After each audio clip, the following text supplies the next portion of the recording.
I specifically remember my first championship overseas. I remember it. It was the craziest. It's funny you asked that. It's the craziest situation. So we had a guy on our team. I played with him the season before, and he was like the leading scorer of the league that year. He made it to a team. They was actually looking for a player in my position, and since we played together, he told the coach. Coach gave him the okay. I got on. I signed to the team. It was actually perfect for me because I was looking at that team the year before, so it all kind of just went like perfect. Like it just lined up just the way it was supposed to. First beginning half of the season, I was playing okay, and then it was like a switch. He had some issues. Something happened with it. It was the craziest situation. He had he had literally had a mental breakdown midway through the Yeah. season, just an absolute mental breakdown, and had to leave the team, go home. Like it was, I never seen nothing like that before, you know. But thank God he's doing better now. 100%, he's doing better Right. now. But once he kind of like fell off and he left, my whole game just turned up. I went from averaging like 17 to like four straight games of like 30, 35, 40, and I just like my game just took off. It's just like Mm-hmm. out of nowhere, my game just took off. And the thing that I struggled with was believing in myself. Like, is this just for now, or am I this good of a player? Mm-hmm. Am I really this good of a player, or is this just something that's gonna come and go? Because in college, we had a great team. And I never really had a coach that just, you're the guy, I believe in you 100%, lead us to the championship. Didn't have that.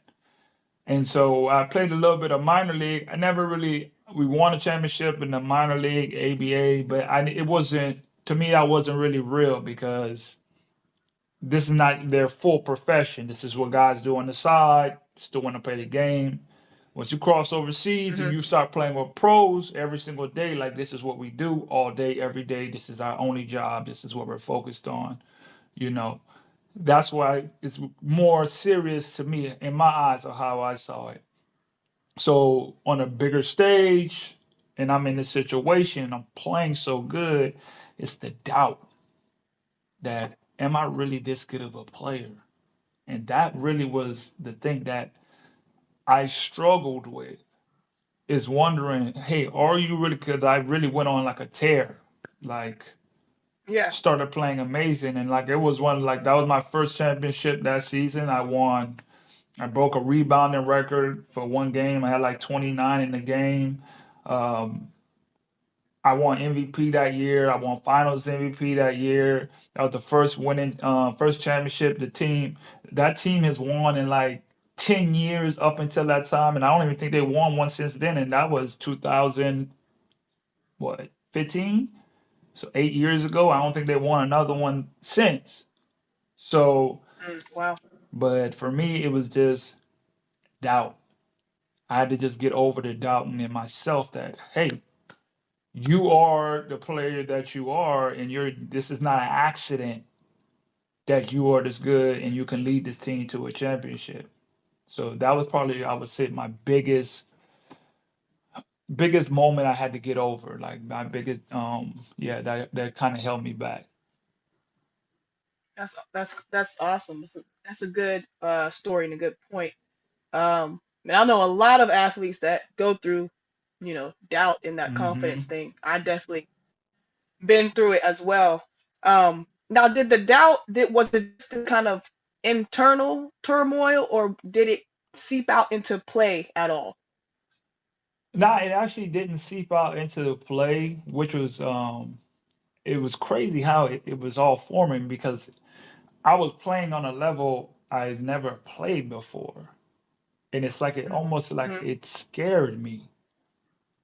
Like because you always see other players and you look at other players, they went to this big school, they came from this organization, they're Yeah. with the big team, so it makes sense why they're playing good.